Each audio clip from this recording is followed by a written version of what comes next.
में मेयर के चुनाव को लेकर जबरदस्त तनाव है। कल एमसीडी में मेयर की वोटिंग को लेकर विवाद हुआ और एक बार फिर दिल्ली में मेयर चुनाव नहीं हो सका।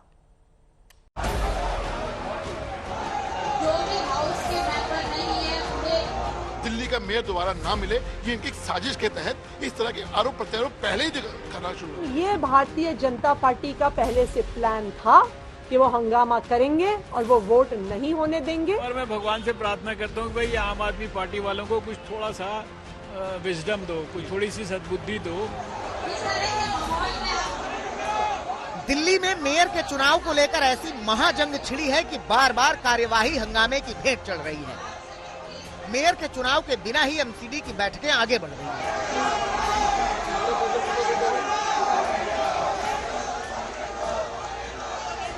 एमसीडी में एक बार फिर हंगामा हुआ और एक बार फिर मेयर का चुनाव स्थगित कर दिया गया। ये तीसरा मौका है जब मेयर चुनाव के लिए वक्त और तारीख तय की गई थी, लेकिन ये तारीख भी हंगामे की भेंट चढ़ी। सदन में एक बार फिर बीजेपी और आम आदमी पार्टी के पार्षदों के बीच जंग ठनी।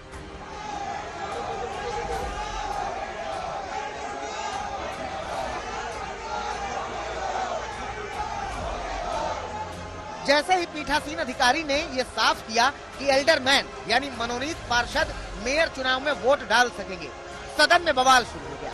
हंगामे और तनातनी के बीच सदन की कार्यवाही स्थगित कर दी गई। जो नियमों में लिखा है, जो कानून में लिखा है, जो डीएमसी एक्ट में लिखा है, जो हमारा नगर निगम का कहती है जुडिशरी, वो काम होना चाहिए और उसके हम फेवर में, हम कानून से हट करके कुछ भी नहीं करना। एल्डरमैन भी इस सदन का हिस्सा हैं, सम्मानित सदस्य हैं।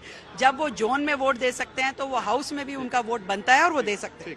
आर्टिकल 243 कॉन्स्टिट्यूशन ऑफ इंडिया ये कहता है कि नॉमिनेटेड मेंबर को हाउस के अंदर वोटिंग राइट नहीं है। रेखा गुप्ता जी को संविधान पढ़ना चाहिए इस देश का, रेखा गुप्ता जी को डीएमसी एक्ट पढ़ना चाहिए, रेखा गुप्ता को व्हाट्सएप यूनिवर्सिटी वाला फॉरवर्ड नहीं पढ़ना चाहिए। रेखा गुप्ता जी मेयर का चुनाव लड़ रही हैं, उनको बोलो कॉन्स्टिट्यूशन पढ़ें इस देश का। लेकिन अगर अटेम्प्ट होता है एल्डरमैन से वोट डलवाने का तो आप लोग विरोध करेंगे? गलत है, वो नहीं होना चाहिए।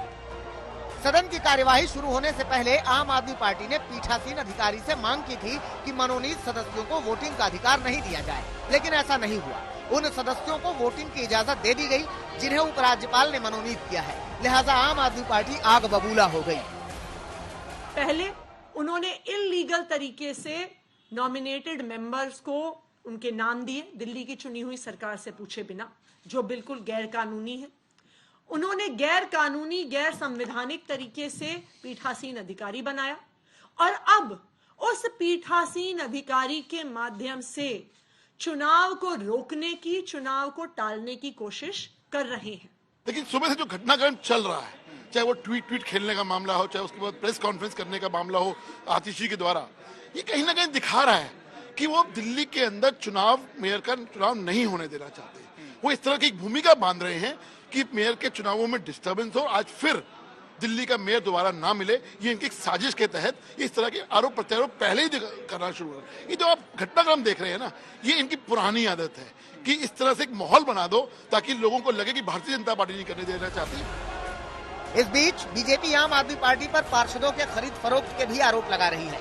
मेयर का चुनाव न हो पाने के लिए बीजेपी को जिम्मेदार ठहरा रही है। ये जो है आम आदमी पार्टी के जो पार्षद का इस बार चुनाव लड़े, ऐसे इनके पुराने वरिष्ठ नेता रमेश पंडित जी ने मुझे ऑफर दिया कि आप हमारी पार्टी में आ जाइए, ज्वाइन कीजिए, क्योंकि इस समय बीजेपी जो है वो विपक्ष में रहेगी तो कोई बड़ा पद नहीं मिलेगा आपको, तो आपको हम जो है मेयर के लिए नॉमिनेट करेंगे।